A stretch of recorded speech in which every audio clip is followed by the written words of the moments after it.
All right, so welcome to the April 15th regular remote meeting of the Design Review Commission. This meeting is by teleconference only. Commissioner Secretary, can we do the roll call? Yes, Madam Vice Chair. Thank you for filling in here. Commissioner Gorney. I am here. Commissioner Krelling. Here. Commissioner Valia. Here. And Vice Chair Case. Here. All right, for the record, Chair Killian is on his way to City Hall and should be joining us here shortly. All right, so as stated earlier, I hope this meeting is by teleconference only. This meeting will be conducted pursuant to the provisions of the Governor's Executive Order, which suspends certain requirements of the Ralph M. Brown Act. Teleconference locations are not open to the public. To provide a live remote public comment, join the Zoom teleconference meeting. The meeting ID and password are, meeting ID is Zoom number 236-426-524, and password is not required, correct? Correct, that's correct. All right. So when the chair opens the public comment period, please use the raise hand feature, which will alert the staff and commissioners that you have a public comment you would like to provide. Please wait your turn, and once brought into the meeting, state your name for the record. You will have 3 minutes to make your remark. Next on the agenda is the consent calendar. Does any commissioner wish to pull any items for discussion? Well, Madam Vice Chair, we have no items on the consent calendar as yet, but I would like to move item number 1, Habitat for Humanity, or I'm sorry, item 4A, to the consent calendar. And you can ask if any commissioner would like to pull that from consent for discussion. If not, then you can ask if there are anyone in the public who would like to pull that for discussion. Okay, so first, commissioners, is there anyone who would like to pull the Habitat for Humanity application Y17-079 for discussion? No. Okay, is there anyone from the public who would like to pull that for discussion? Okay, please use the raised hand feature if you would like to chime in on the Habitat for Humanity item. There is a slight delay if you're watching at home, so we'll wait just a second for you.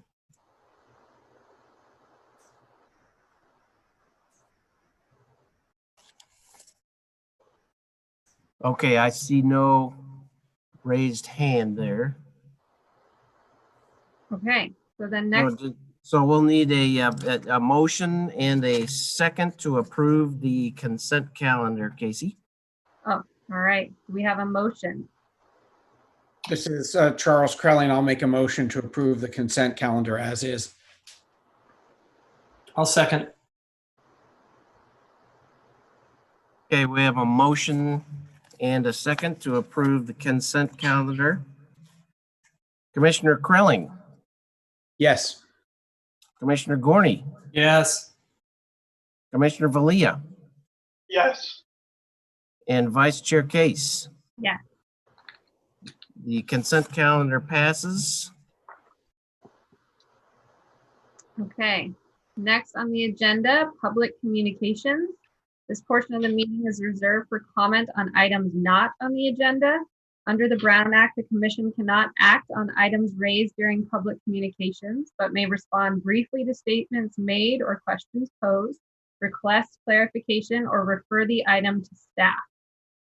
So does any member of the public wish to provide public comment at this time? If so, please use the raised hand feature if you'd like to provide a public comment. And at this time, I'll ask the Commission Secretary if there are any members of the public who would like to provide comment. So please use the raised hand feature if you would like to chime in on public communications, again, for Any comments regarding anything that is not on the agenda tonight?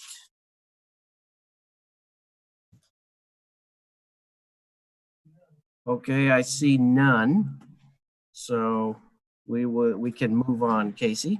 All right, next on the agenda is the public hearing for Grower Square Master Sign Program and Side Ordinance Exception, which is application number Y19127.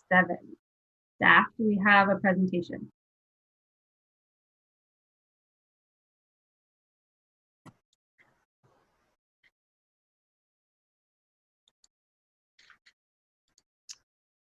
All right, thank you. For the record, my name is Haley Crawford, Associate Planner here at the City of Walnut Creek. Tonight, I will be presenting the Grower Square Master Sign Program. This is design review application number Y19-127. So tonight, the applicant is requesting to replace the existing master sign program. The new program will include site and tenant identification signs, geared at complementing the recently approved building and site improvements, which are currently under construction. The master sign program does require a sign ordinance exception to install more than one freestanding sign per project frontage.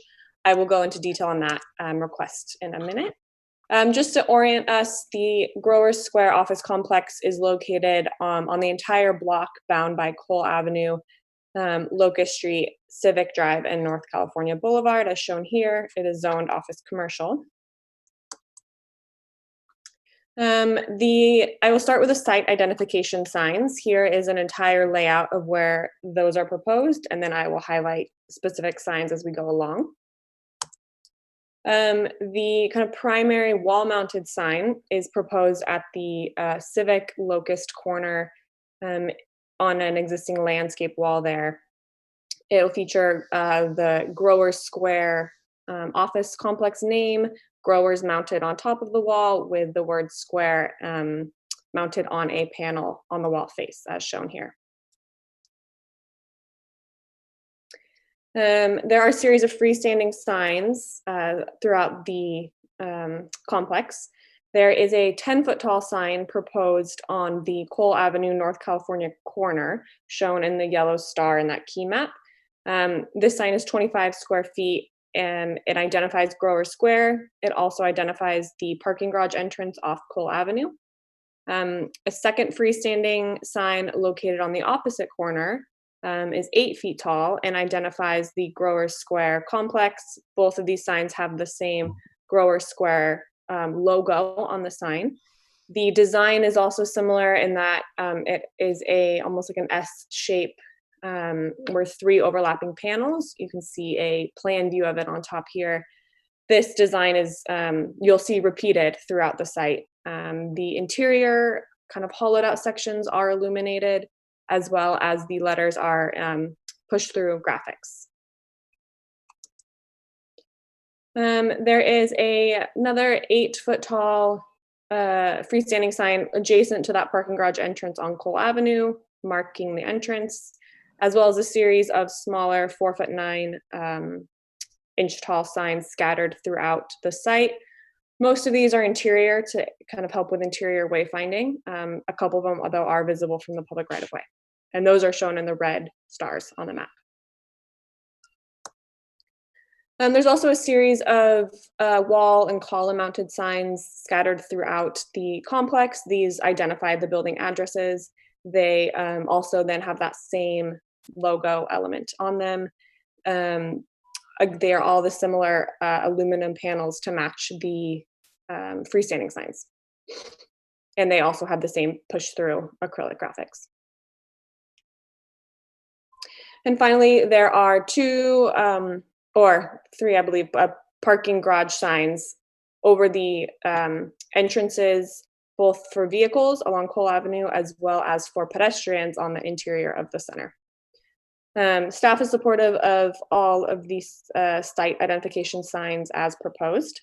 And I will now move on to the tenant identification signs. Again, here is an overall map of what is proposed, and I will highlight specific signs as we go along. I do, though, quickly just want to highlight that this plan does show all of the potential options for sign locations, but each tenant will only be permitted one wall sign and an under canopy sign per tenant frontage. So while this is all the options, it doesn't necessarily reflect what might be on site if a tenant occupies a larger amount of space. They would not be permitted more than one sign per frontage.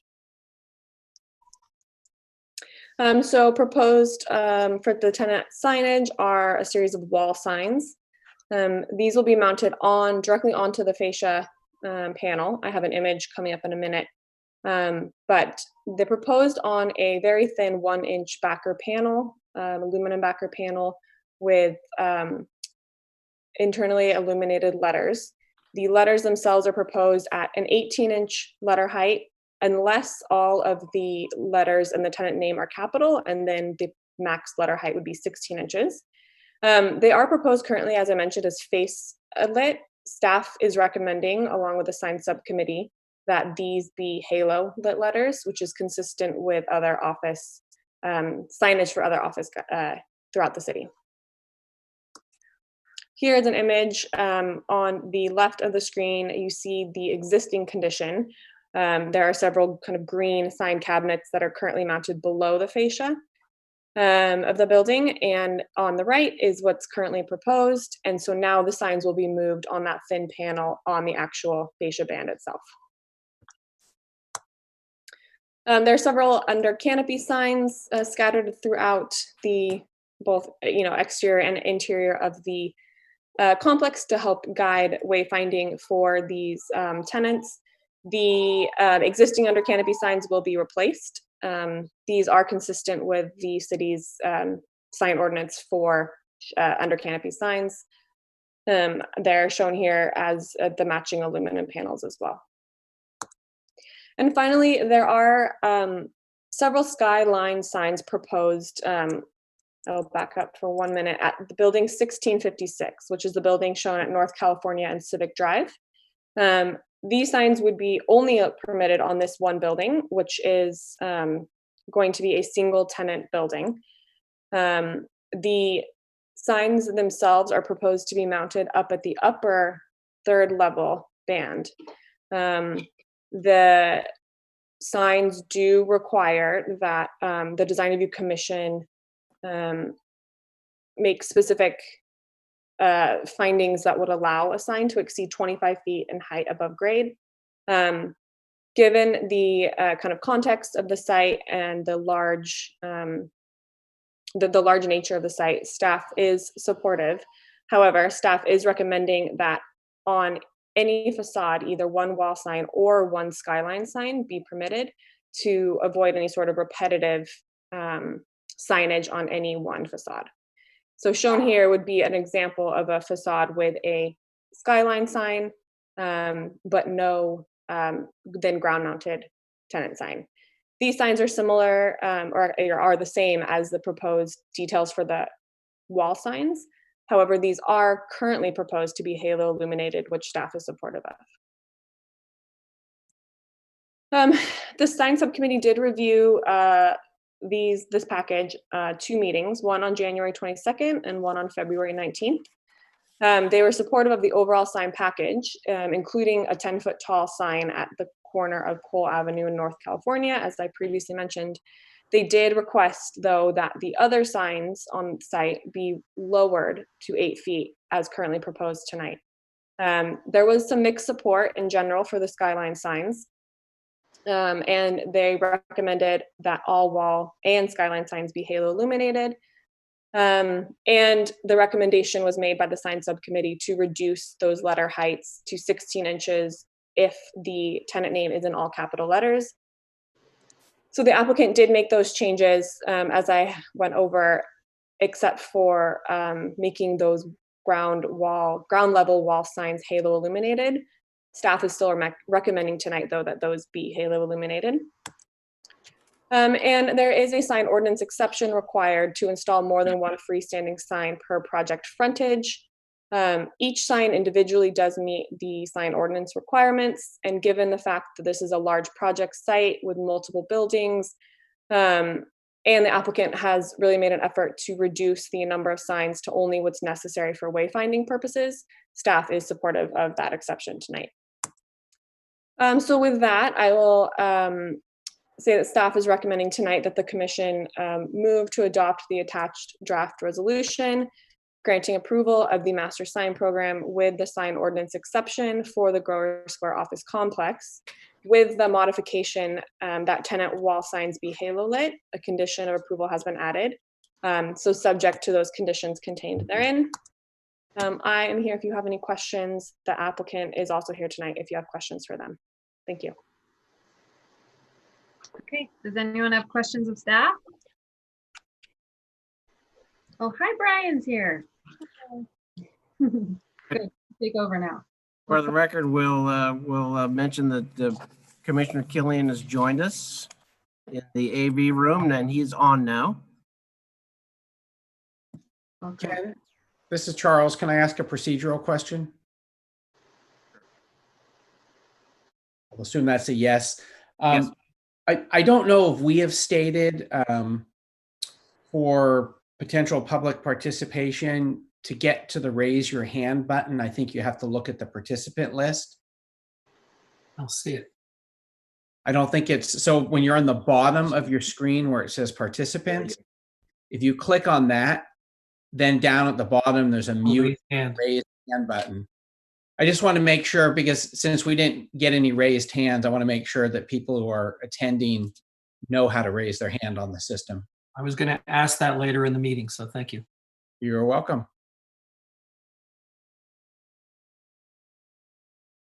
Are there any questions that the commissioners have of Haley?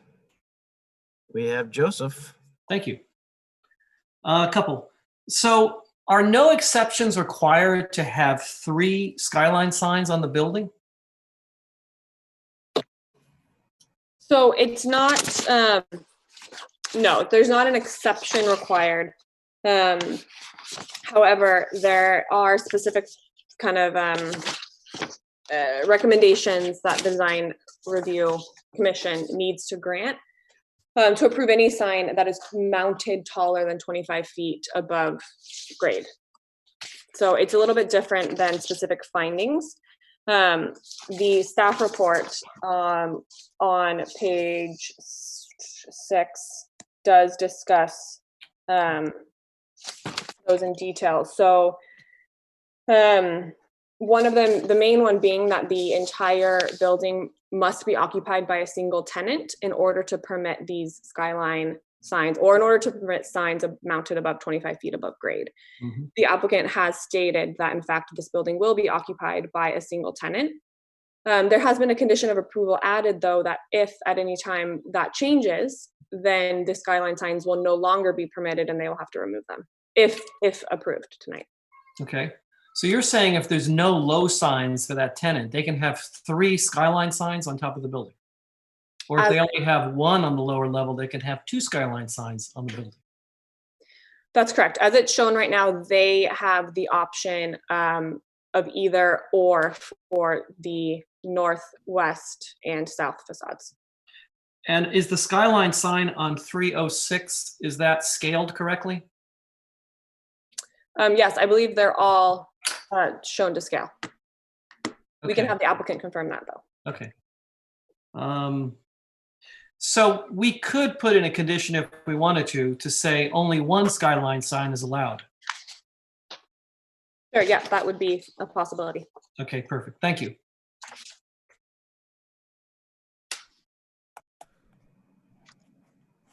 This is Charles. A couple follow-up questions.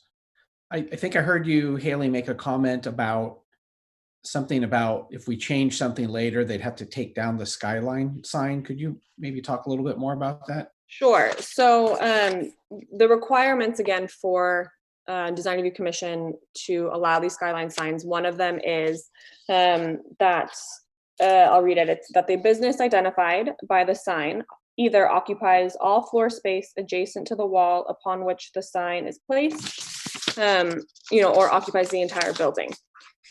So staff has included in the draft resolution tonight a condition. It is design review condition number 3.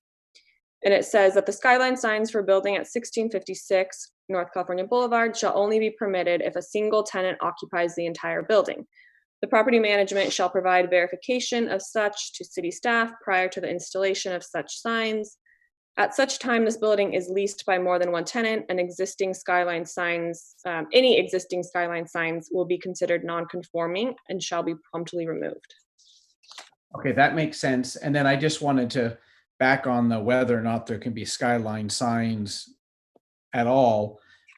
Under the current sign ordinance, it's really whether or not we want to allow signs to be higher up than 25 feet. That's what we're really allowing them to do. Correct. Okay, thanks. Any other questions of staff? Do we have a presentation from the applicant? No. I do believe they have a presentation if they are available. Hi there. What was the name of the applicant? Tom Donnelly and Tom Joe Donnelly. Newbar. Yes. Okay, we will bring in Tom Donnelly and Joe Newbar. Okay, Tom, you've been promoted to a panelist.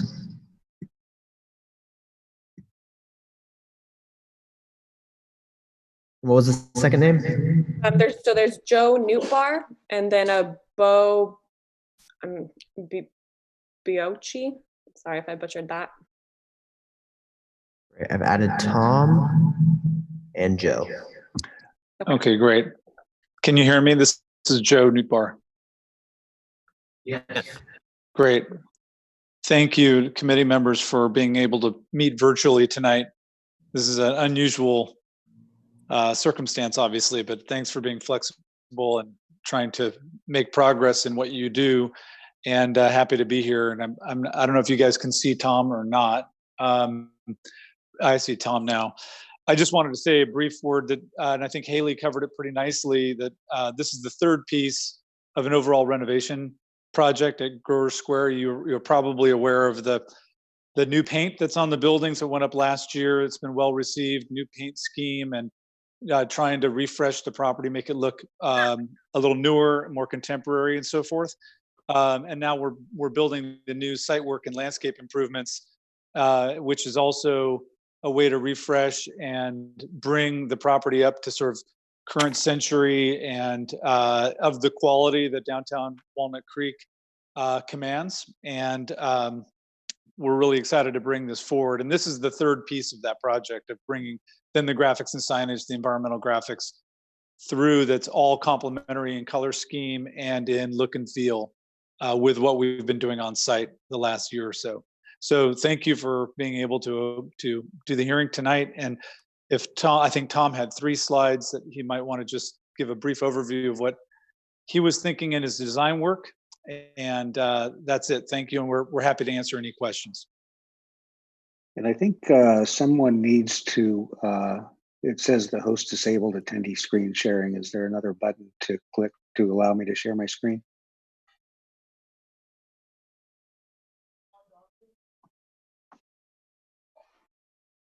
Yeah, hang on, Tom.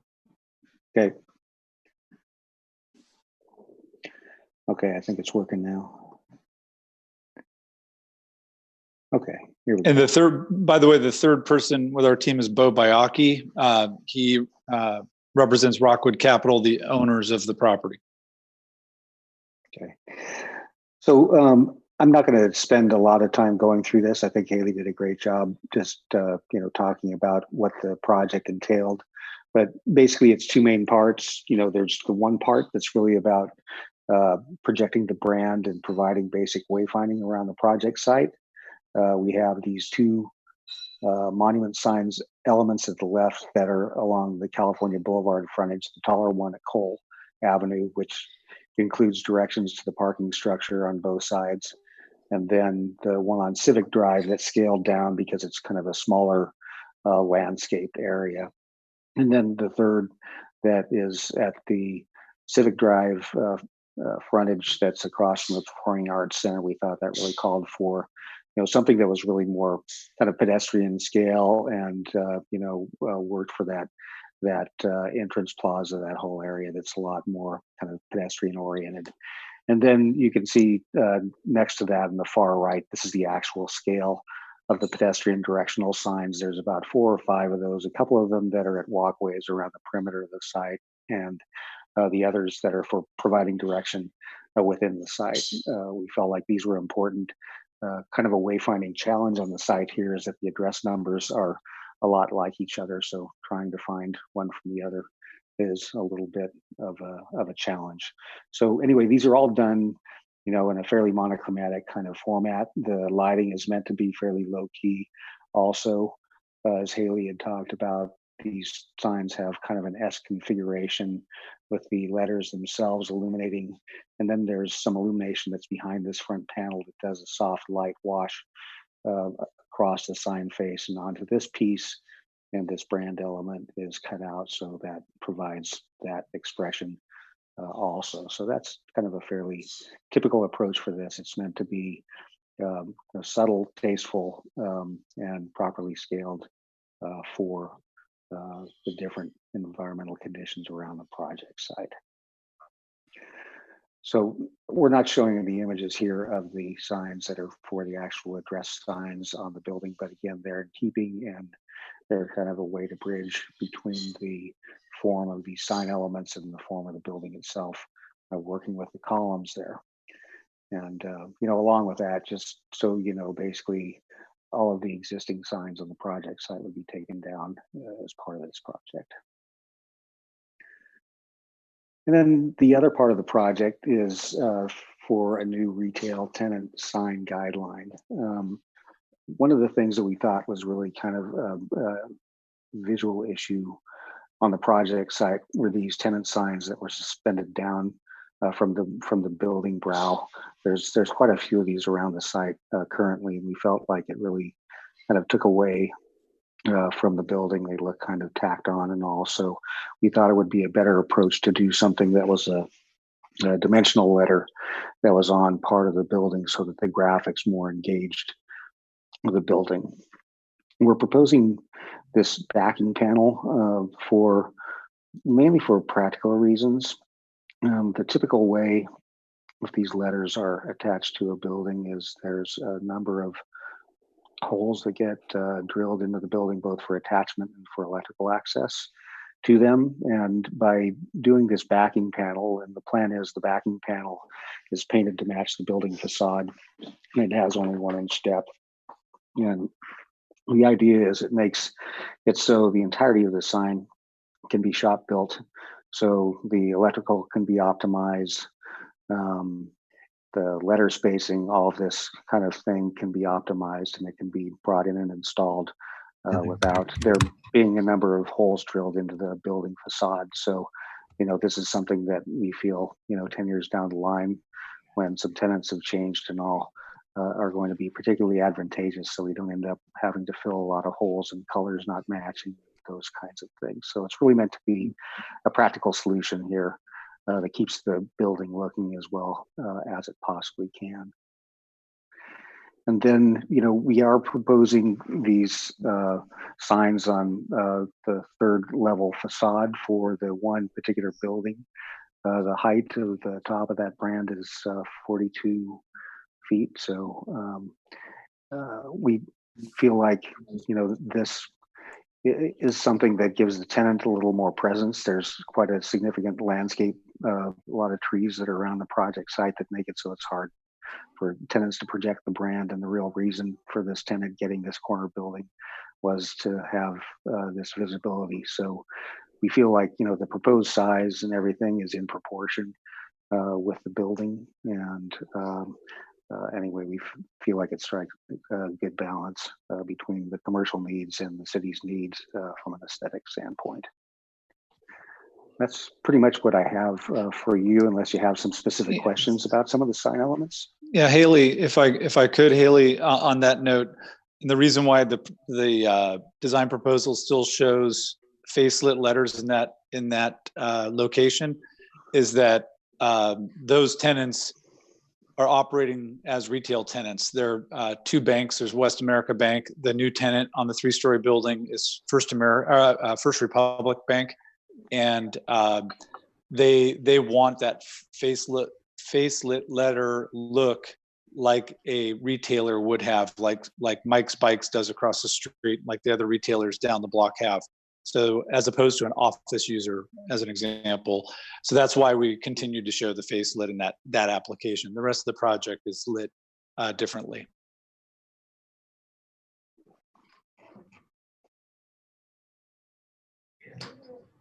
Are there any questions of the applicant? And then I'm going to turn it over to Brian. No, wait. What? We can have Brian act as chair now that he's back with us. Can everybody hear me? Yeah. All right, we can have Brian back in to act as chair since he's here now. Well, So I'm jumping in. Mr. Casey, why don't you take this to the end, because I don't know where we are. I'm jumping in. So why don't you take this item All right, you got to it. the end? Just Okay, so back to our commission. Did anyone have questions of the applicant? I have one question. Regarding the skyline sign, is there the same opportunity to place a sign on either the first, second, or third fascia bands? And it's just a question of height? I think the idea was to have the option on any facade to have one or the other, either the ground floor spandrel or the top spandrel. The tenants prefer the visibility, as Tom said, because of the site landscaping and other elements, that the ground floor band doesn't necessarily provide visibility, but it would be one or the other. We mocked it up in the middle band as well at the second floor, but then it looked like an Oreo cookie. You know, it just proportionally, compositionally didn't look right in the middle, which would have conformed, I believe, to the height limitations. So I think at the last subcommittee, we decided that we would propose this top or bottom level either or approach. And most of those trees, if I remember correctly, those are the old trees that have now been removed and you're re-landscaping? Correct. And we're bringing in new trees. Right, but we don't have the 50-year-old mature trees going up 60 feet right now. Well, yeah, I'm not sure how old the trees are. The project's about 35 years old, but the Right. But you're coming in with new trees. I mean, those trees have been taken down. Yeah. No, that's true. I think the tenant has the 13-year lease, so we're planning on them being there a long time, and we want to not have to remake this over time. And I can't speak to the rate of the growth of the trees, but yeah, they won't be as large as the ones you're seeing in that photograph. Understood. But again, so my question was, the opportunity is the same on the first band as it is on the second and third band. Is that true? I'm not sure I For sign understand. placement? The opportunity is the same. I think the way it's worded is we could have one or the other, but not both. Okay. All right. Thank you. That was my only question. Okay. Hopefully I answered it. Yeah. Okay, I still have hand up just in case nobody sees it. all right, Joseph, you want to chime in? Just a couple questions. It looks on the sheet, your page 306, where you have the sign shown on the upper fascia. The letters look a lot larger than what's allowed. That is not to scale, is it? It is to scale. It is to scale. Okay, because when I look at the proportion on 307, the letters look a lot smaller on the band than they do in that picture. Yeah, the dimension of each of those strips is 4 feet 4 inches. So they aren't huge strips on there. So Oh, so it says 3'8" in the dimension drawing, but that's not the size of the band itself. Gotcha. right.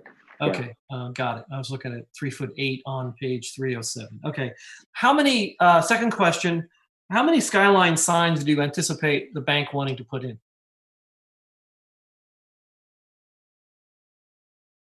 Joe, you have that one? I'm not sure. They've mocked up some ideas, and I know it was at least two, one on each of the major facades, but I don't know if they were looking for three. Okay.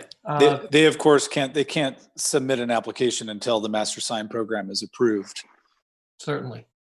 Okay, thank you. Mhm. Okay, are there other questions from the applicant? Charles or Carlos, do you guys have any? I'm good, thank you. Okay. No, thank you. At this point, we'll open it up for public comment regarding this project. So again, please use the raise hand icon in your Zoom meeting. And as Charles mentioned, you may have to click on participants. And then at the bottom, you'll see the thing that says raise hand, allowing our lovely staff folks to see if there's a raise. And Ken, let us know. And yeah, Casey, while we're waiting for any raised hands, if you would wish to comment on this item, please join the Zoom meeting using the meeting ID, and I'll just read that again. It's 236-426-524, and there's no password. It's also been provided on the public hearing notice and posted on the public meeting page on the city's website. Also, if you would like to call in, you can do so, and I'll give you a phone number. It's 1-669-900-6833. So I don't know if we mentioned that before.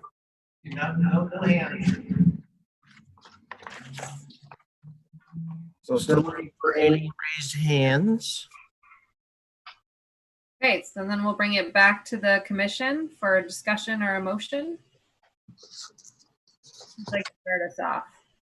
Charles, I'm going to pick on you just because you're right next to me. Do you have any thoughts or comments? I'm virtually next to you. Exactly. So this is my first time on this particular agenda item. I know there's been prior meetings. I think the feedback that came through was positive with respect to modernizing, doing the halo lighting. Just in looking at the before and afters, the new signs are much nicer than the old signs in my viewpoint. They're lighter, they're more modern, they're more appealing compared to what's there today with the dark green. My comment on the skyline sign is actually I'm in favor of the skyline on the top floor. I think that actually looks very good on the building, and I think it will add to the overall sort of urban flair that we've been kind of moving towards, I think, in the downtown. And so I actually am in favor of those skyline signs. Those are my comments. Charles, just to clarify, staff was recommending that the skyline signs be halo lit. The applicant is looking for face lit. Did you have any comments on those? I do. Thanks for the question. I think the halo lit looks much better on the skyline signs in general. When I work sort of the other end of town, and I'm guessing it must be unincorporated Walnut Creek where the Treat Towers and some of the other buildings are that have the skyline signs, and the halo lighting, I think, is a much more aesthetically pleasing look. Okay, thank you. Joseph, you're next on our virtual slide deck. Do you have comments? Yes, I would say in general, I think the design of the signs is quite nice. I really like the wayfinding inside the building because that was always an issue before. I'm okay with the exception because of the reduced size and less of them that was worked on by sign subcommittee. My issue is more with the skyline signs. I am never a big fan of skyline signs. I think they're advertising. I really would prefer if they said Grover Square. And I know this is going to come up in the future when we look at the Golden Triangle also. Being that it may, because they're a single tenant, we give them the opportunity to do this. I look at the drawing 302 in the site plan, and I would not want to see a skyline sign facing both the Cole Avenue side and the North California Boulevard. They're too close to each other, and when you came up to the building, you'd see two signs on top of the building, which for me would be advertising and too much signage. So I would say if two are allowed, that they would have to be, that you couldn't have one on North California and one on Cole. You might be able to have one on North California and one on Civic, but those other two in the drawing 302 just seem too close to me. And my preference would be only one. I understand why they want two, and but that would be my preference. I wouldn't want to see the leftmost location on North California and the Cole Avenue one at the same time. And I agree with Brian, once the trees are in, I think you'll see a lot more of the building. Again, I find it hard to approve skyline signs in general, but I think there need to be more restrictions on these, and I think there should be halo lit. Okay, thank you. Carlos, you're up next. Do you have any comment? Yes, I would definitely insist on the halo lit. I think it's important to have those signs halo lit. I think through our previous meetings with them, we actually requested them to do this halo lit because it's much better. So I don't see why we're trying to stay away from that. I would insist that the signs have to be halo lit. In terms of the skyline signs, I really don't have any objections. I feel that they could be proper, and I think it's an opportunity to try skylines in the city. So I don't have any objections to this, except for the halo lit. Okay, thank you. And then Brian? Yeah. Well, are we okay? Okay. I'm okay with all the ground signs and the parking signs and the 10-foot and the 8-foot. I've already seen that being on the sign committee. I agree with Carlos that the halo lit is the way to go. My objection is with the skyline sign. Again, I think there's some validity, that there's a zone toward the freeway and so forth, but this is going to be more pedestrian. I don't think we need something up on the third story along Civic in North California. I think it has to be down lower. That acts as more as a pedestrian sign, and you just don't have the long range views. So I'm in favor of this application other than the skyline sign. I'm not in favor of that.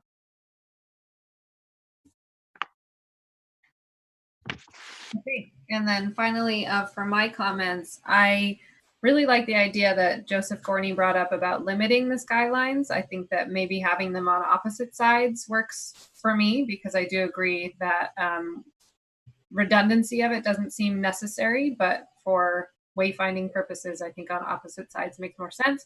And I also agree, I prefer the halo lighting. It just seems a little more sophisticated for this purpose. So from the group, I had heard kind of a scattering about the skyline signs. So I don't know if someone feels like they can capture those differing opinions and emotion. If anyone feels brave enough to do that. As an applicant, can I make a comment? Ken? Only if the public hearing is opened back up by the chair. Mike. I'm sorry. We can open back the public hearing only if that's acceptable to the chair. That wasn't my intent. I just wanted to provide a piece of clarification.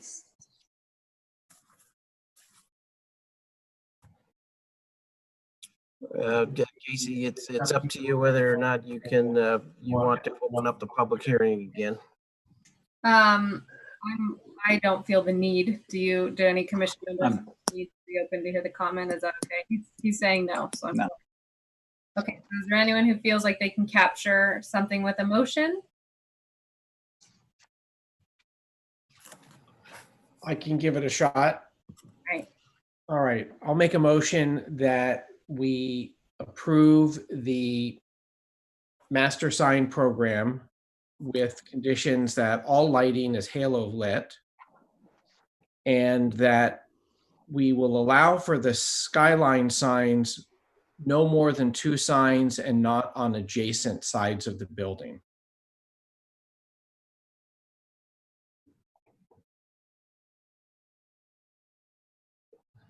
Okay. I'll second that motion. All right, Casey, do you want to call for any discussion from the commissioners on the motion? Okay. Any discussion, commissioners, on that motion? Yeah, I'm inclined to vote against skyline signs in general. And I think I'm going to on this project also. I think that urban idea being skyline signs being urban is kind of the opposite. I think it's more suburban and advertising. And so I do not support it. I kind of agree with Brian on no skyline signs at all.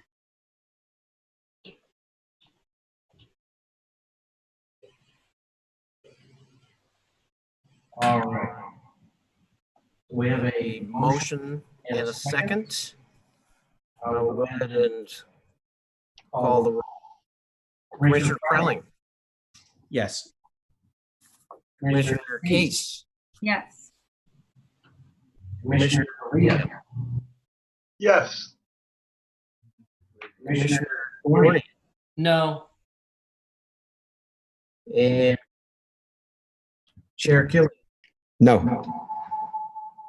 Okay, motion carries 3-2 for approval. Thank you. Okay, I'm going to hand it over to you All now. right. Well, Casey, you're doing a pretty good job. You want to keep going, or it's up to you? I survived. Okay, all right. You're doing great. I'm ahead. Positive with each other spot because we get feedback that Ken here. Okay, It's like another room. I know it works good. So call me. okay. Casey, why don't you introduce it? Because I'm being shifted to another computer again. Great. So, Next up, Or Casey, if I could, if you'd like to make a motion that we take a 1 or 2 minute break while Brian gets resettled, sure. we can do that. All right, let's make a motion to take a 1-2 minute break. So 8:09. All right, let's take. Yes.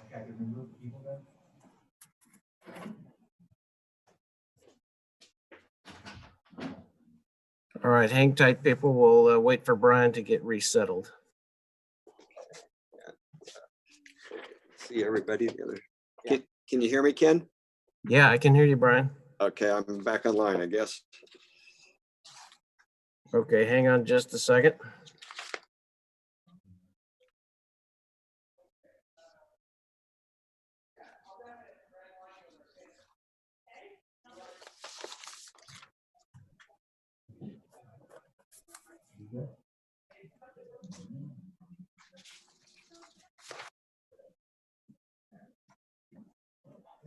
Okay, Brian, I think we are ready. Okay, is everyone back? Okay, we'll go ahead to item number, let me get my agenda here. Okay, this is item 4C. It's the 7-Eleven Convenience Market and Union 76 Service Station. Do we have a staff report?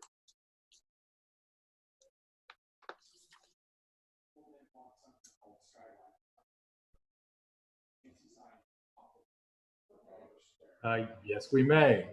My name is Chip Griffin. I'm a senior planner with the city of Walnut Creek, and I'm going to share my screen right now.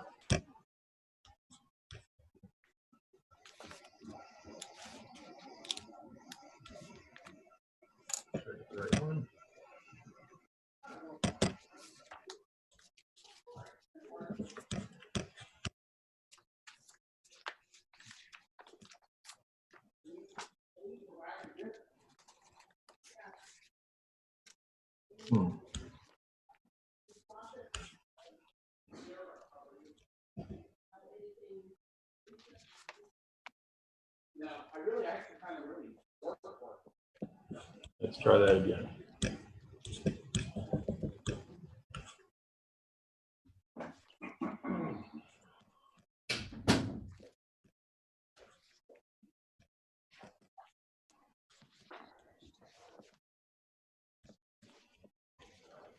Chip, we can pull it up here if you're having trouble.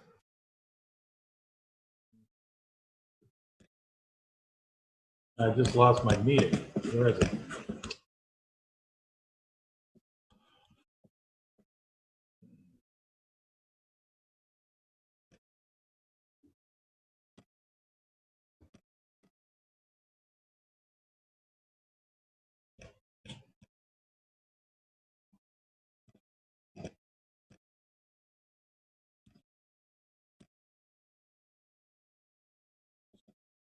I lost the meeting. Oh, I see you. And Can here you? we- Yeah, Okay. Can you see that? I don't, are you trying to share a presentation? Yeah, did you see it? No, I'm No? still just you. We can try and pull it up here, Chip. It's all ready to go. I don't seem to be on the meeting anymore though. Let me see where I'm at. Now I see it. Okay.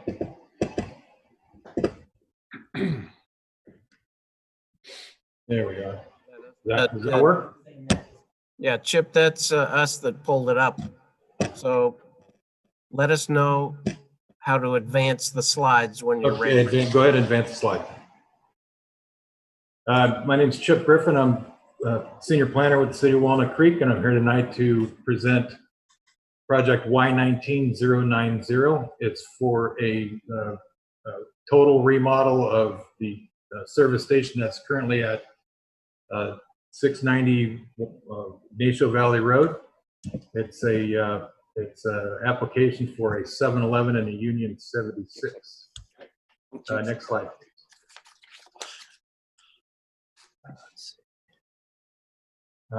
As you can see here, there's an animation on the slide, Ken. As you can see here, there's a location at the corner of Ignacio Valley Road and Civic. It's in the northwest corner of that intersection. It's zoned central retail. It's also in the North Downtown Specific Plan area. The North Downtown Specific Plan area that mentions in the staff report includes a new right-of-way width and street section, which will be a part of this project. We're not going to look at that closely tonight, but it is part of that project for that half-street improvement. It's subject to a use permit for a couple of reasons, and extended development standards for a convenience market. There's the existing shop there, if you want to hit the animation, Ken, was built in 1971. There is an aerial photo of the existing site. You can see the existing building there along the north property line. You can see the canopy right to the south of it. There's parking on both sides. And just to the right of that store and the canopy, you can see where the underground storage tanks are. There's also two entrance exits, access points, I should say, on Ignacio Valley Road and one on Civic. One of those on Ignacio Valley Road is going to go away. And you can also see where the existing landscaping is. And if you can point to that top left corner of the site, you'll see that valley oak that is to remain. All other trees on the site are to be removed. Next slide. Project includes, this is the proposed site plan. It includes a 2,810 square foot convenience market tucked against the west side of this parcel. 4 new pump islands under a new canopy. It shows 13 spaces, and we've recently landed that it really only needs 11 spaces. So I think the applicant will more than likely revise that. We've talked about it a little bit and how to do that. Project includes landscape and lighting, signage, which we're going to take a look at, trash enclosure, and new underground storage tanks. One other thing on the slide, along the Ignacio Valley Road sidewalk, there is where a new road section will be in there. I believe there is an attachment to your staff report that shows that exhibit out of the North Downtown Specific Plan. I do not have that on a slide tonight, so if you're going to talk about it, you'll want to look at your attachment. Next slide, please. The entitlements required for this project are conditional use permit, the standard conditional use permit with those 3 required findings, plus the supplementary development regs to be applied for the convenience market with gasoline sales. I got a slide on that which shows them all. And by the way, they are consistent with all of those supplementary development regulations. They also need a conditional use permit for concurrent sales of gasoline and alcoholic beverages for a convenience store with gasoline sales. There's a tree removal permit for planning commission consideration. There's a removal of, I believe it's 4 trees, and then the preservation of the one valley oak. It also, of course, requires design review, of which we're here tonight for a study session and ultimately a recommendation to the planning commission. And then if that is achieved, then they'll be back for final design review. Next slide, please. These are the supplementary development regulations. You've seen them recently for another project. In this case, there aren't any exceptions being asked of the planning commission to make to approve. Therefore, there's no recommendation by the design review commission regarding these development regulations. Next slide, please. Next slide, please. We're going to take a look at the architecture, of course. This is the convenience market. It's 2,810 square feet. This is the east facing or Civic Drive facing front of the building. As you can see, it's got multiple roof levels. It's got some horizontal articulation. It has different finish materials, including stucco, adobe brick, metal, and a fiber cement lap siding. The material samples are shown in the center. There aren't any, and I don't have any real samples to show you, and that'd be tough to do anyway in this environment. Down at the bottom right is the material samples, and on your plans, of course, it tells you where those go, and of course what those finishes are. And we can take a look at the colored elevation on the next slide, please. Next slide, please.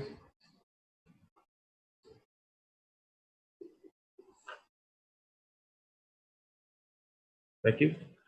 This is the same elevation at the bottom, and then this is the north elevation, which would be facing Brio Apartments at the top. You can see the application of the finished materials here, with the stucco as the light color in the middle. I'm being that it's called antique white, I bet you the rendering here is probably a little bit more brown than the actual paint color is. So we'll be looking for real samples of that paint. We'll be looking for real samples of all these materials when it comes back to the Design Review Commission. And you can see on the right and left side of the building is where the adobe brick is, and then the horizontal wood finish is that the cement fiberboard. You can also see a bronze colored storefront with glazing, doors, and then a bronze metal awning, and also the coping at the top would be bronze metal. You can also see, and we'll take a look at the trash enclosure individually, but you can see how that bronze steel extends over the top of the trash enclosure to form a roof to that. And then you can see the north side. So if we can take the next slide, please. This is the south facing, or the Ignacio Valley Road facing elevation at the top, and then the rear elevation, which would be adjacent to the Buttercup Diner to the west. We had some revisions made to the original south elevation. It originally came in, it was one material, there was no windows there, and there was some other storage containers there. And we just we discussed it with the applicant, and they listened to us when we said this is likely one of the most prominent, busiest intersections in the city. So we're going to want to see something else on this elevation, maybe an extension of a storefront. So they've done that. It's a little bit difficult. It's spandrel glass. It backs into, right through that wall is a cooler.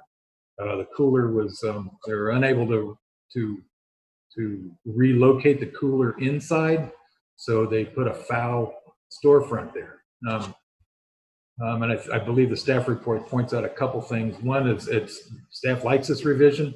I think it's on the way to being where we want it to be, but maybe a little bit more could occur. And I could throw out three things: it's maybe one more panel of glass, possibly an awning extension over that window, and if it's possible, to move that man door to the back of the building. And maybe the applicants can speak to that. And on the back side, you can see the different vertical and horizontal articulation and change in materials. On the back side of the building, staff has no issues. Next slide, please. The trash enclosure, as we mentioned earlier, it's got the extension of that roof, the awning overhang, which forms the roof over this thing. It's a CMU block finished with stucco painted to match the building. It has solid steel doors, and the steel doors are inlaid with that fiber cement material. Staff is supports the design of the trash enclosure. Next slide. And here's the canopy.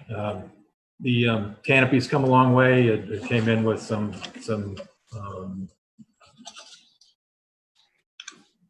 more applications to the canopy fascia. We've agreed to change that fascia to match the existing building. So it's now ACM material, the metal material, with a bronze cornice on top. The metal material would be painted to match the building. And also there's the use of that brick, the adobe brick, on the bases of the columns, and you can see where that occurs. And staff supports the design of the canopy of this. Next slide, please. Signs. So in this work at home environment, my graphics did not come out too well because I'm picking from small items, but we'll do the best we can. There's 2 monument signs, 2 wall signs, 2 canopy signs, as well as an ATM sign hanging in the window, which we're really not going to discuss much. And there's window vinyls that are shown that may or may not still be part of the project. What's missing here are the dispenser signage.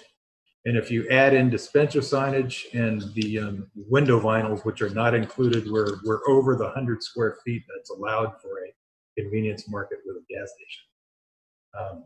So the applicant is aware of this, and I think they're working to reduce these things, like possibly getting rid of the vinyl windows applications, and a couple other things to get them under 100 feet. We also had a couple issues with some of the designs of the signs. If we could move on, Ken, thank you. These slides are going to work like this. At the bottom right is your index map, where the stars are, or where the signs that we're talking about on the sign on the slide are located. These are the wall signs, and they're located on the south and east elevations of the building. The wall signs are cabinet signs with internally illuminated cabinets with an acrylic face. I discussed this with the applicant, and staff would not support an acrylic faced internally illuminated cabinet sign. So they were looking to make some changes to that, and we may or may not hear how they've come along on that. But they're looking to revise this.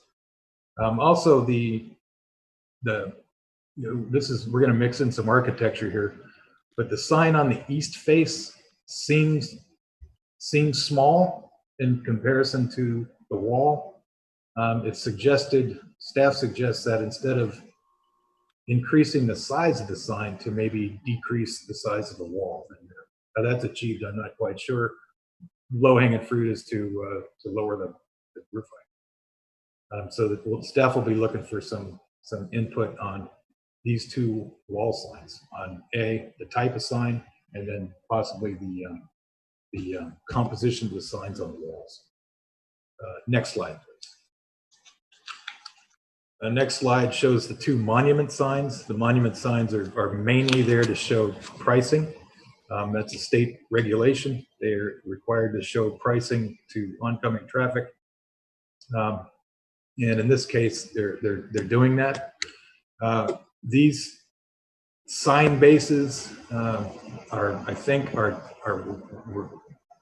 not the final design of the sign bases. We'd like to see the sign bases a little bit bigger, and the sign bases should use the Adobe brick that's used in the building, and I think the applicant is on board with that. Other things to point out: the 7-Eleven sign on top is a solid aluminum face with push-through letters, and the letters, I believe, or the numbers are 6 inches in height, which is allowed. Not in the staff report, I think, is maybe to look at different colors instead of the bright white LEDs for the numbers, and maybe think of a red, or and the diesel will be green, but maybe for the other use red, or at least use a dimmer for the white lights, so we can adjust the level of that illumination. And as far as the size go, staff supports the size. Next slide, please. Canopy signs, the buttons, they are, I believe they're 30 inches tall. 30 inches tall. Yeah, they have a 3-foot. They have a 3-foot canopy face, and which is 36 inches, and so that would be 3 inches on top and bottom of each of those buttons. They're 33 inches. That these might not be, or might be a little bit large for that background. That's something that the Design Review Commission can discuss. Otherwise, the location and the type of sign is supported by staff, but maybe the size of those things would be up for discussion. Those are signs F. Next, please. Landscaping. There's 6,960 square feet of landscaping. It's 24% of the site. It greatly exceeds the minimum 15% of site that's required. There's going to be trees that are removed, mostly along the back of the property, the back being the north property line. It'll be replaced by 3 trees.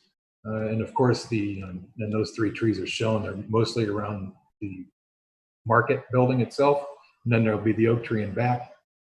Staff would suggest that if 2 spaces are going to go away, that those spaces go in. Those spaces are removed from the large planter area at the corner at the intersection, and maybe take a look at a potential for a small grouping of trees in that area. And also, we also kicked around maybe some trees along that north property line, or some of those are coming out. But Brio next door has trees that are planted there. As I recall, those trees reach a maximum height of about 30 to 40 feet. And my thought is that if we planted trees there, the canopies would compete, and it might not be a good place. There is a stucco finished masonry wall at that property line as well. There is specialty pavement for the walkways, which is consistent with the design guidelines, and also the site is C3 compliant as far as size goes. However, there is some concern about draining the roof of the building, and there's sufficient space in the back of the building where this can be worked out. It's engineering feels pretty strongly about the ability to do that. So next slide, please. So for this study session, the Design Review Commission is asked to provide comments to staff and the applicant in regards to site circulation, architecture, colors, materials, signage, and of course, landscaping. Staff requests that the Design Review Commission also discuss and reach consensus, providing direction on those issues that we discussed that are in the staff report, mostly to do with the market building height at the entry tower and the south elevation with potential expansion of that Faust storefront. As far as signage goes, the cabinet style wall signs, the monument sign designs and bases, and the elimination of the window signage. And in landscaping, support the expansion of a larger planter area and additional small grove of trees by eliminating stalls in that location. And that is, I should say that the applicant is represented by Chandra May of Tate Architecture, and she is here with her team. She does not have a PowerPoint presentation, but she may look to use some of the slides in my presentation for questions, but she does not have a presentation. Are there any questions to staff? All right, does anybody have any questions for Chip? I have one. Oh, Charles, go ahead. You're muted. Sorry, I was muted. This is probably more of a suggestion to go towards the Planning Commission as opposed to design, but because of part of what we're talking about is the alcohol sales, it would be really interesting to see maybe at the Planning Commission phase a map or some depiction of what other places in that area are selling alcohol to go, just proximity numbers. No, that's my comment. Okay, Jessup? Just one for Chip. I noticed in the sign drawings, the canopy base is different than in the other drawings. Is that the original canopy base was more like an aluminum oval? Or is it just the signage drawings are not accurate? I think this, as far as the stone bases go, Yeah. I think the drawings are not accurate. Okay, so there's not enough bulk. You said originally they came in with something else, and you didn't think it was compatible with the building. And when I saw the ones with the signage and it's sort of aluminum kind of post, I was wondering whether that was what they came in with originally, and you encouraged them to change it, which is when they went to the stone. I think they're the same posts. They're just adorned with some stonework. Okay. And I don't think the stonework showed the bulk. I don't think the graphic showed the bulk of the stonework. Yeah. Okay. Yeah. Thank you. Yeah, and the applicant can confirm that. Yes. Okay. Chip, I have a question. Could you define the monument sign? By law, they have to have, is it one or two or on each front? What's the requirement there? I don't think it's the number of signs. I think it's the ability to see it from the angles of the streets that are adjacent to or in front of the property. And I don't know exactly what it is, but that's the state law, and it's close to that. And I don't know how far away they need to be read. Okay. And what I didn't see, and maybe you called it a different name, it's my understanding they have the monument sign, that's the pricing, and then they're also required to have a different sign out there. Is that correct? For the gasoline prices or something, or? No, the monument signs are primarily there for pricing. They've used the ability to also identify the market as well, and frankly, that's that's the part of the monument sign that's counted towards signage. Okay, yeah, I was just kind of remembering a previous application and they had two signs that were on top of each other, but it was explained to us that it was required for both of those signs. And I don't remember what those were. Yeah, it's as far as I know, there's there's no requirement for a number of signs. It's just they need to be seen by certain spaces. And at a corner, it usually means there's two. Okay. All right. Any other questions of staff? Okay, at this point, if the applicant is here online and would like to make whatever presentation. Associates, project manager for this. Oops. Oh, there you go. Hi, my name is Chandra. I'm with Tate & Associates, project management firm for this project. Thank you for having us. We appreciate it. You guys are doing a very, very nice job moving forward with this type of platform so we can move the project forward. We appreciate that. Chip did a really nice job explaining the project, what we're presenting at this point. I don't have anything to add at this point. Definitely, we're here to answer questions that the panel may have and hear your comments and suggestions so we can make sure that we are presenting a project that is what you would like. We understand this is a prominent corner in your city, and we understand that great care is going to be given to make sure that we do present a project that aligns with your standards. So yeah, we would just like to hear what your comments and feedback are on the project. We do have our design team here. I apologize. We have our design team here to answer any questions for you as well. Okay, great. This is a study session, so I think we'll keep it loose and we'll have some questions from design review. And then after that, we'll open it up to the public and see if the public has any comments or questions of you. Mm-hmm. So unless any of your other team would like to make a presentation, I'll open it up to questions now to the rest of the commission. You can go ahead. Okay. Anybody would like to start on any questions? How about Charles? Do you have some questions lined up?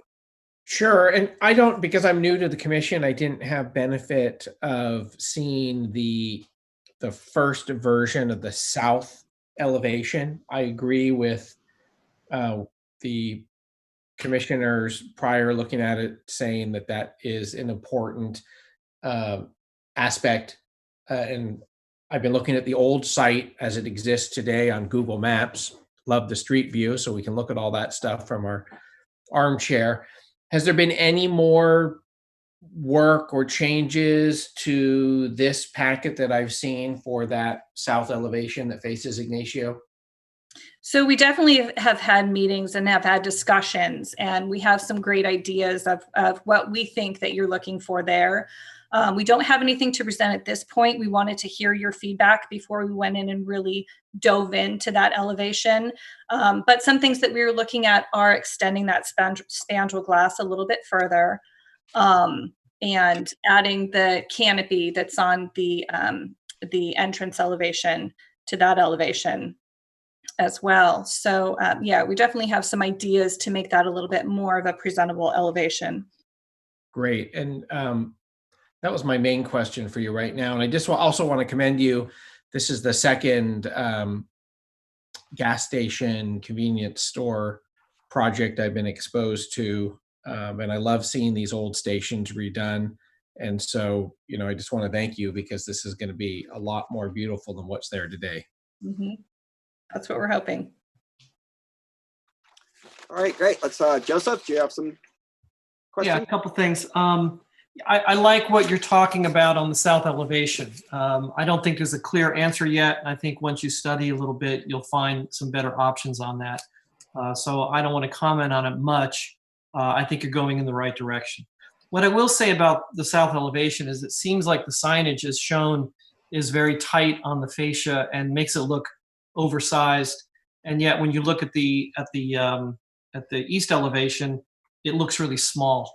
And so I don't know whether you could take, if 7-Eleven makes a standard sign cabinet that's a little bit larger that you could put on the east elevation and maybe a smaller one on the south elevation, or get rid of the one with the stripes in it and maybe put a single logo or something on the left side of the building that kind of balances off what's going on.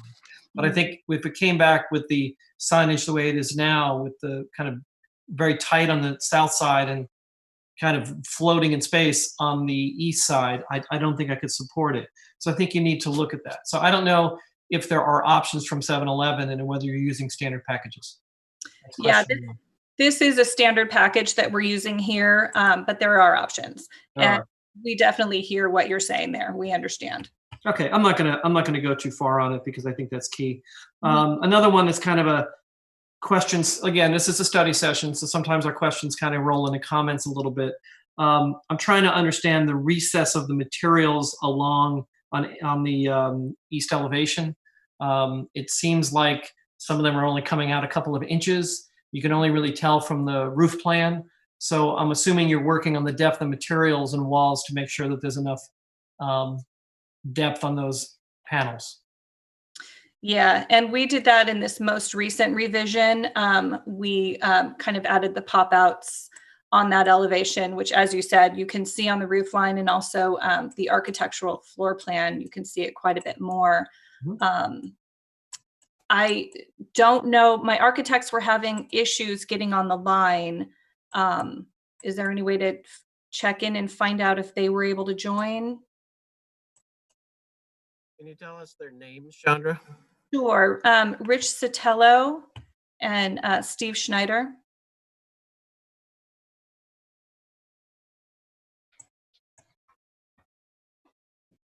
Don't see their names.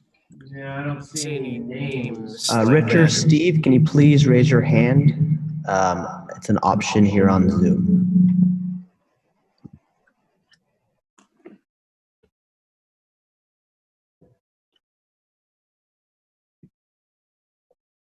Okay, no, they must not be able to have been able to join. They sent me a message earlier saying they were having issues. But you know the gist of the question, so I think you're working on that. Yep, I can pass that along.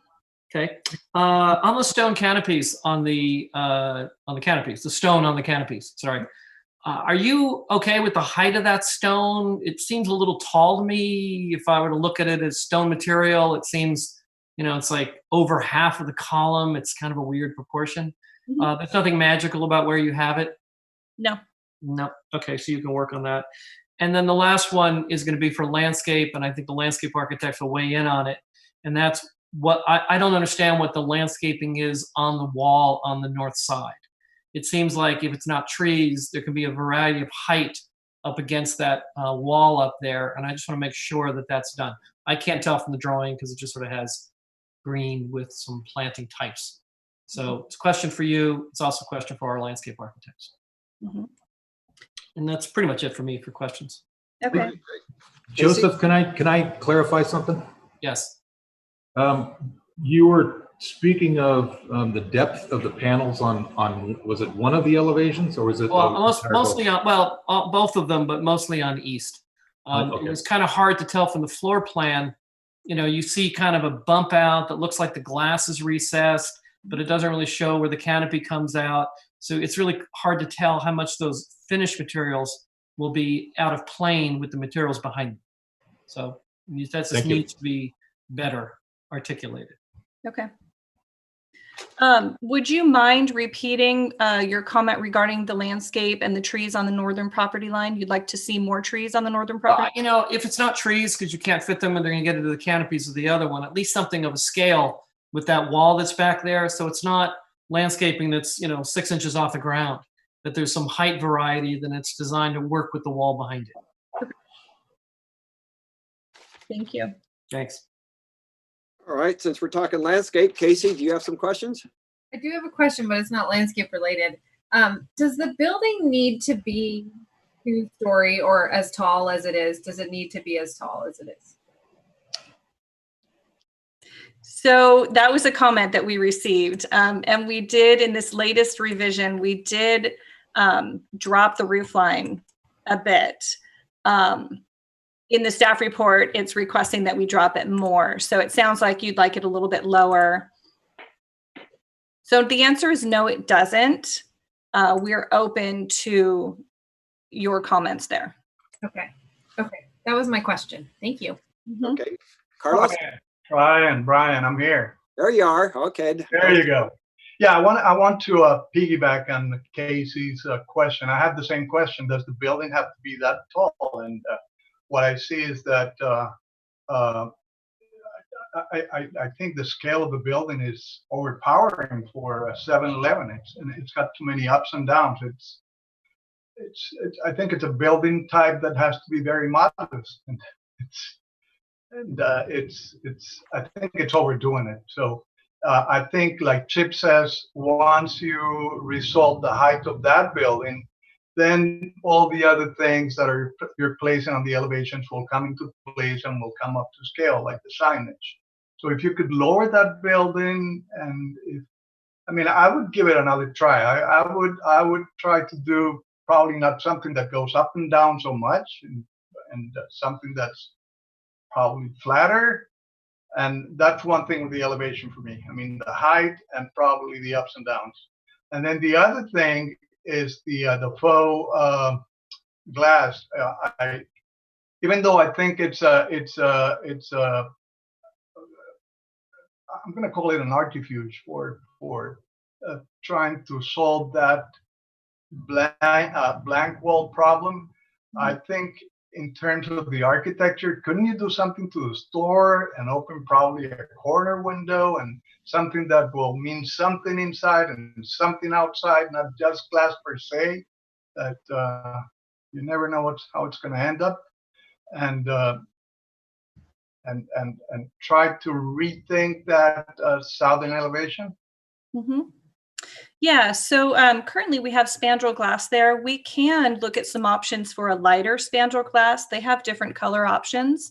So maybe it's not so dark and kind of closed in. That's something that we can look at there. Would that address your comment?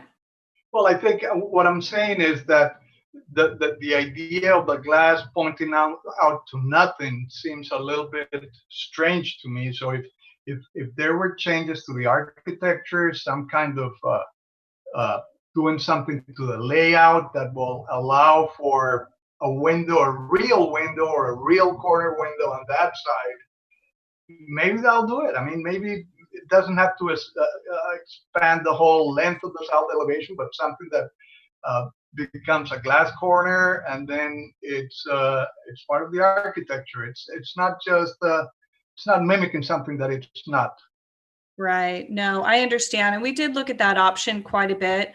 Unfortunately, with the current layout of the floor plan, it's not possible to have clear glass at that corner. Spandrel is going to be our only option there. Thank you. All right, I'll stay. I have a few questions all over the place. I'll stay with the architecture.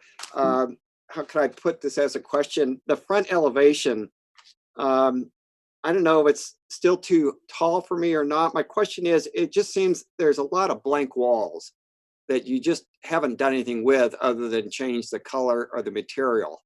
And it just screams, whether there's a more architecture, more windows, a vine trellis, or something of interest, but that whole front elevation just seems out of proportion, and probably in part because of the sign up there that I agree with Joseph, looks way too small for the space. But I'm not, saying go to a larger sign, but I think everything's out of proportion, and it just doesn't feel right to me. So to my way of thinking, that whole elevation needs some work on it.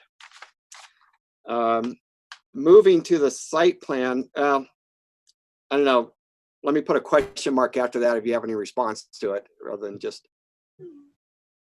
No, yeah, we definitely understand what you're saying there. I am hoping when we adjust the height of the building that will possibly address that concern a little bit more. But we'll definitely take a look at that and look at some options. Okay, looking at a site plan, I'm looking on C2, which might be the best one. But your path of travel, when you go out, you go to the corner and then you cut in front of the transformer, and then you make another 90-degree going out to Ignacia Valley Road. is there a possibility to try to screen that transformer where maybe your path of travel goes, you make a 90-degree turn right after the last parking spot, and then another 90-degree that's adjacent to the other 3 bay parking spots. So again, you allow maybe a little bit more landscaping to screen that transformer. You got a little bit of pathway for people coming out of the cars going back. Is that doable, or do you understand what I'm suggesting? I understand what you're saying, and I'm going to ask the same thing. I'd like to see if my civil engineer, John Romagera, was able to join the call. Yes, I'm on. This is John Romagera with Tate. We can certainly look at modifying the accessible path location as it comes into the site to provide more adequate landscape area around the transformer for screening purposes. The other thing that we're taking into account there is we were trying to locate a tree or 2 close to the parking spaces to provide shade over those parking spaces. Okay. Let's move on to landscaping now. On my landscape drawing.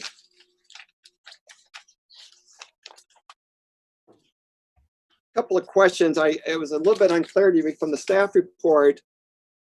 The way I understood it is you were not saving any of those trees along the north property line. Is that correct? There's 1 tree. The others, per the arborist report, were not recommended to be saved. Okay, so that needs to be changed. And also you have some trees, I don't know if they're proposed trees or new trees, appear to be in the bioswale up in that northeast corner.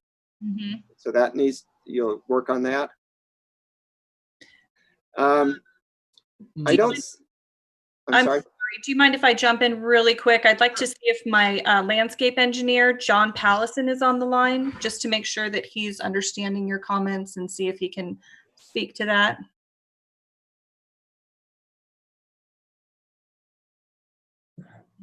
Okay, I'll definitely pass that along to our landscape engineer. Okay. I would like to see, I don't consider this a conceptual plan. What I see is you took all the landscape areas and you colored them green, and then you put on a plant list. There's no design element to the landscape plan at all. I mean, we don't have plant spacings, the amounts or anything. So again, I would like, when you come back, to provide an actual concept plan that we can look at. And again, I'll reserve it for the comment section, but I think you need some work on the plant material too. Some of them don't work here or are non-advisable to use. But as far as the design, I question, you have some monument pricing signs currently located. But when you look at the landscaping, why you kind of have an entry feature that's different, but it ignores the monument sign. I mean, there's no relationship to your design and some of the elements there. Did you take a look at incorporating that kind of entry feature around the monument sign? Are you looking at both monument signs, both entries, or is there a specific one that you're commenting on? Both. The one that really stands out is the one on Ignacio Valley Road. But whether the monument sign can be moved forward or you do something with landscaping to incorporate that. Okay, so they're just a bit disjointed. Yeah. Okay. And then your mounding, I know it's a requirement, but I feel like you read the guidelines, you said 2-foot berm, so you stuck a 2-foot berm on there. And it just, you know, it's just a ribbon there that really doesn't do anything for me. So again, I'm just wondering how the whole landscape design came about, or maybe it hasn't yet. And this is just a colored picture to get our comments at this point. Yeah, so this definitely is a concept plan. We will provide a greater detailed landscape plan further in the project with kind of planting legends and more information. Okay. And then my last question is on the air water. Mm-hmm. Can you is it accessible? Right now you have it on the side of a car. And I'm wondering, can it be relocated, or maybe you do something with the parking so that you would pull into it so you have access to both sides of the car for that air hose? It seems it's kind of complicated the way you have it now, and I don't know if it would really work. John, do you want to Hello? speak to that? Yeah, this is John again. I believe the way it's set up is actually per standard design function. They do like for it to be located within a parking space so that it is not, freestanding out in a drive aisle, so to speak. So it doesn't block any traffic flow or circulation. I think I understand what you're saying in regards to possibly putting it at the end of the stall in lieu of the side. I think the standard is that it be located at the side of the parking space. I think we could possibly entertain it at the head end, but it might be a tight squeeze in this particular location. Something that it's not necessary. I'm not sure which plan you're looking at, but along YVR, the future plan there, and we're going to be doing a dedication along that frontage. The future plan for the specific plan is to have a 6-foot landscape strip at the back of curb, and then a 14-foot shared use pathway, both bicycle and pedestrian shared use path. So that's kind of, imagine that segment along YVR actually being occupied by that shared use path. And right at the back edge of that is where the berm starts, and is where our signage is placed. So that's kind of why everything is pushed back there. I see.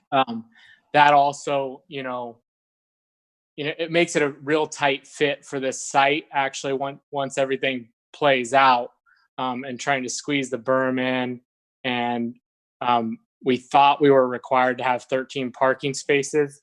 It turns out that we're only required to have 11, so we will be reducing down to the 11 and adding more landscaping area. Yeah, so that's my input on that. All right, I have two more questions. On the monument sign, with this corner being such a large radius, couldn't we just have one at the intersection, if you will, where the ADA ramp is, and it would be highly visible, both coming from north to south on Civic, and also from east to west on Ignacia Valley Road?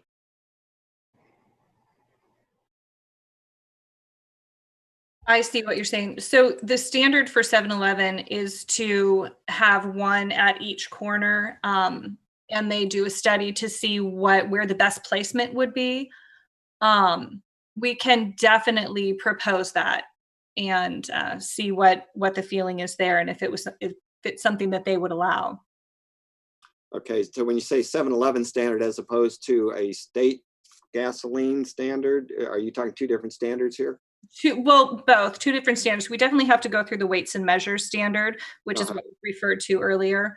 So we'll have to make sure we hit that requirement, but 7-Eleven has their own as well. Obviously, they'd like to have as many monument signs on the side as they can. And one at each entrance is typically their standard. But we can definitely look at that and see if that will meet the weights and measures standard, and see if that's something that we can do. Okay, and my last question is, there's one little lonely street tree there, kind of where you have your path of travel coming out. It looks like there might be an opportunity to put in maybe one or two other street trees. Did you look at that? Hello, can you hear me? Yes, thank you. Hello? Yes. Yeah. I think this is my landscape engineer, John Pallison. Yes, hi. I finally got audio. I'm sorry. I've been listening the whole time though. Thank you. The question was if we could have more street trees. We left that one on the site plan just to show what's existing, and But there's overhead power lines that run through there. They're not shown on this concept, but there's quite a few of them, and they're low. They're not as high as the ones that cross, that are are closer to the intersection. So I don't know. I was told that we weren't allowed to put any trees within the PG&E easement. So we have that restriction along with the overhead power lines, and which left us with really no choice but to kind of keep those out of that area. I think PG&E has a green book. They do allow trees. It's just smaller trees, depending on what type of power line. So you might check into that. But anyway, does anybody else have any questions before we open this up to the public from the commission? Okay, I don't see any raised hands. And was there anything else you would like to address? You'll have another chance, but before the public chimes in on this, is anything else you'd like to let the commission know about? Just to answer your question regarding the trees on that frontage, we did confirm with PG&E that we're only allowed to have shrubs and low-growing shrubs and bushes in that area. We're not allowed to plant trees. I'm wondering they're being a little bit more restrictive with the fires and everything. I think that's why, yeah. So we did look at that extensively to see what your options were. Okay. All right, I'm going to open it up to the public now. And again, if you're participating, if you're on Zoom, the ID is 236-426-524, and there's no login password. And if you'd like to call in by the phone, the telephone number is 1-669-900-6833. And again, you're welcome to join us and ask questions and make any comments on this particular project. And then, Mr. Chair, if I could add, if you'd like to speak on this item, if you could use the raised hand icon to let us know you'd like to speak, please.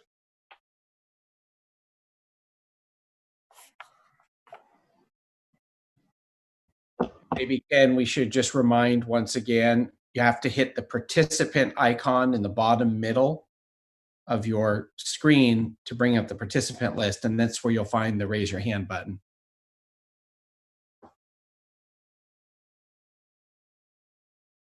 Okay, hopefully you heard that, and thank you, Charles.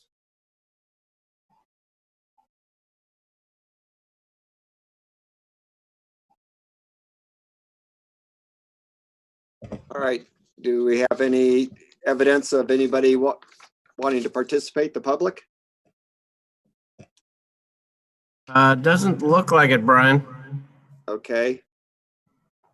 Okay, with that, I'm going to close the public hearing and bring it back to the commission for some, actually, I'm going to keep the public hearing open because this is a study session. And again, the applicant, this is a study session. So our comments, feel free to chime in on this. So we'll bring it back to the commission for comments. So maybe we go in reverse order. Carlos, do you have any comments? To my previous comment, I think the project needs work on the eastern side, eastern elevation, and the south elevation. I think in terms of the general layout, I think it's got a very good space for circulation and parking, and I mean it's different from what Charles and I saw, well, what we all saw before with the previous gas station that came through us.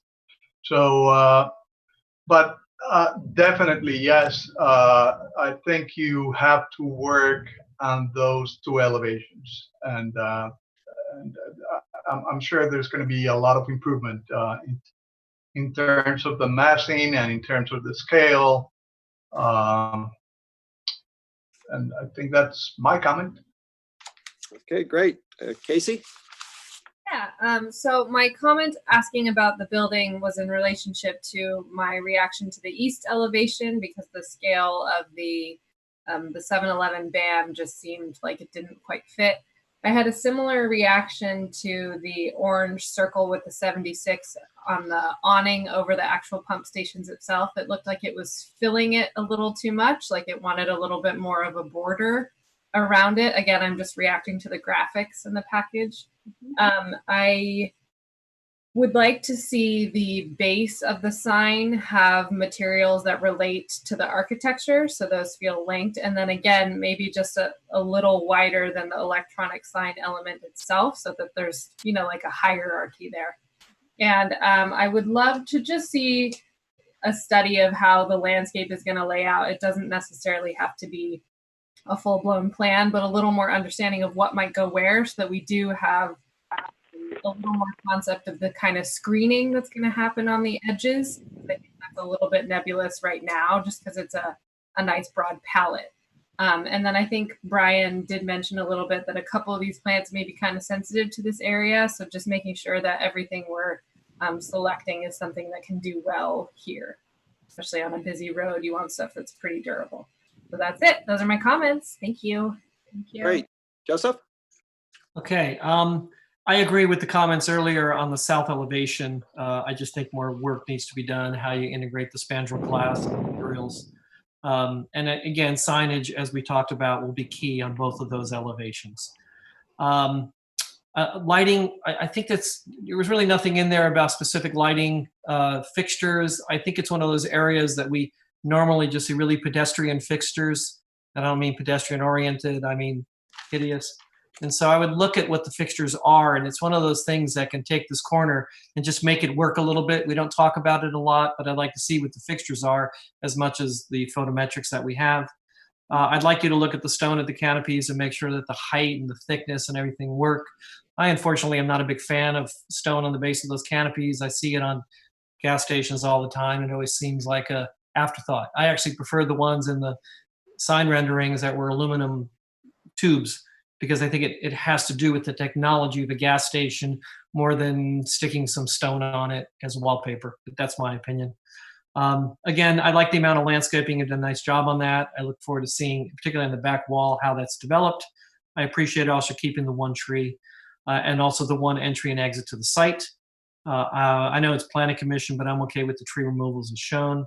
One thing I would do on those elevations too is add at least the 2 trees that you're going to see in the elevations. We always have this sort of, here's a landscape plan with some circles on it, and here's a building with some squares on it. And to bring the 2 together and to actually show the trees at 5 years of maturity may really help that elevation, because the left side of the building will have a tree against it, and so will the right side. So I think that'll help ground it a bit. So I would show that on the elevations. You know, the thing about the elevations and the height is that we're looking at an elevation, and it all has to do with proportions of the parts. If you were to take that middle part and just lower it a foot, it probably wouldn't work with some of the other areas where you have the other alternate materials. Unfortunately, it's one of those buildings that could really stand having a study model that you guys do, a little 3D model, just to look at the depth of those materials and how that canopy comes out, to make sure that the building really reads the way I know you want it to. And it might mean just moving some of those materials in and out a bit. You have the room to do it, so I think you could really make the building sing a little bit more. And again, like I said, you have 3 materials, and how those 3 work together on thicknesses and depth will be important. And I like Brian's comment about trying to see whether you really could do one monument sign. And if not, maybe the one on Ignacio is pulled away a little bit more, so that less close to each other. But to be able to do, I know they want the most signage they can, but I think they'll get that on the building when they start looking at that east elevation and make that one larger. So I would consider the single one, if it works at all, as an option, if you can. And that's my only comments. Great, thank you. Charles? Yeah, on a positive note, looking at the old and the new site, one of the things I really like is because you're moving the store to the, we'll call it the west side. It's blocking the unattractive roof of the neighboring property, and you're opening up more of the view to the Brio, which is a fairly new, nicer looking building. So I like the placement change that you're doing on this. I think all the commissioners, I think all their feedback I agree with, and I was particularly interested in, because I didn't even think about it, Carlos's feedback about, is there any way you can make something real on the Ignacio facing southern side versus something that's imitation or faux. I get, looking at the store plan, you've got the line of refrigerators or coolers in there. And so if you were to do something real that let real light into the store from that corner, you'd have to re-engineer what the interior looks like, which I don't know if that's feasible or not. But if it is feasible, I would put my thumbs up on Carlos's suggestion there. And that's my feedback. Great. Okay. I agree with what's been said before. I just have a few other comments on the lighting, especially on the canopy. Make sure you don't have any drop lighting where we're seeing the source of light, that it's within the canopy. So you don't have these bright spots on there. Also, I wanted to kind of maybe give a little bit more direction on the landscaping. Casey already mentioned it, to look at the plant material. I think this is kind of the downtown area, and the sense I get from your plant material is more of a utility type of planting, big, large stuff for screening. I think you could bring a little bit more softness into it, because this is a downtown location. Again, you have a few things. The bougainvillea, you know, a hard winter may not make it around here. The pyracantha has been notorious for getting fire blight and stuff. So take a look, you know, at your plant palette. I think there needs to be some changes to that. And again, you know, multi-trees, you can call them shrubs. We can sneak them under the PG&E canopy. They're not big oak trees and stuff like that. So again, you know, going back to what Joseph said, the variations in height on the plant material. I think we can work along with that. But again, on the positive side too, I really like what you're doing. You know, other than these kind of detailed comments, I think this is, the circulation is great, the amount of landscaping. I'm all for this. It's just working out some of the details, and I think we can get there fairly quick. So I'm in favor of this project, and I think it's just details that we have to work out. So having said that, would anybody else like to make any comments, or does the applicant have any? Do you understand where we're coming from, or do you have any questions from us? No, I think I have a clear understanding of what you're looking for, and I'll work with Chip on getting some iterations over, and we'll definitely put together something that's more what you had in mind. Great, thank you. We look forward to the next generation of the plans. Brian, would you have any objection to this project proceeding on to the Planning Commission for a use permit consideration? Or do you think the commissioners would like to see some revisions come back to this commission first? Well, let's take a poll, I guess. Charles, what are you want to see it again before it goes to the Planning Commission? I could be fine with it going to Planning Commission, because I think the things that the Planning Commission are looking at aren't directly connected to the design elements that we are asking for adjustments on. Okay, Carlos? I second what Charles said. I think the planning portion of the project is pretty good. Circulation is really good. Access is, I mean, doesn't create any conflict. The location of the 7-Eleven store, I think it's in the right location. It's got enough parking. So I think it's okay if you go to the Planning Commission. Okay, Casey? I'm fine sending it to planning. And Joseph? I think you're muted. Joseph, you're muted. The refinements we're talking about really have little to do with what Planning Commission is looking at, so I'm absolutely fine sending it forward. All right, so Ken, sounds like, yeah, go ahead and we can send it to the Planning Commission. Okay, that's fine. Thank you. Okay, with that, again, thank you very much. And we'll move on now to, that was it on our projects, and we're on to item number 5, which is commission considerations. Are there none from staff, Mr. Chair? Okay. Going on to item number 6, a commission member and/or staff report or announcements.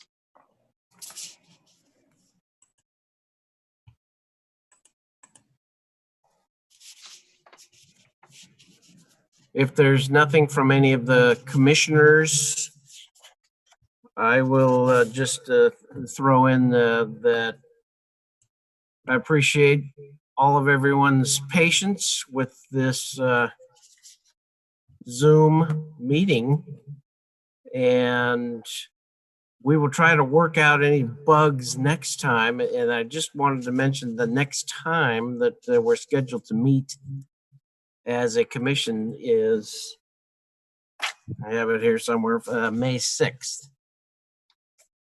So far, we've just have one item on the agenda, May 6th. So we'll let you know if anything changes there. Otherwise, plan on that date. We also don't have anything for the sign subcommittee. We'll need to figure out if we do get anything, how we're going to handle that. But for right now, there's nothing on sign subcommittee. I also wanted to add that the 2 sign subcommittee members have been on for, help me out, is it a year or has it been 2 years? It's been about 5 years, I think, at least. Yeah. Brian, you've been on for, I think, the last 25 years. If you and Commissioner Valia would like to continue on there, great. Otherwise, we can certainly talk about switching up the sign subcommittee at some point if you would like that. Okay. All right, and any commissioner reports? Seeing no raised hands, we'll adjourn this meeting. Thank you. Hang on, Joseph, I think was raising. Yeah, we had a raised hand. Oh, we did. Okay. How does the public? And am I muted? No. Oh, How does the public know when you tell them on screen to use the code to get into the meeting? How are they hearing that if they're not already in the meeting? Or are they? I'm just asking. Staff. Are they monitoring it and then they can use that number? How do they know? Because you are inviting the public using a number to get into the meeting. Yeah, staff. Posted on the television screen. It's posted online. So if you join in, you're scheduled as what's called an attendee.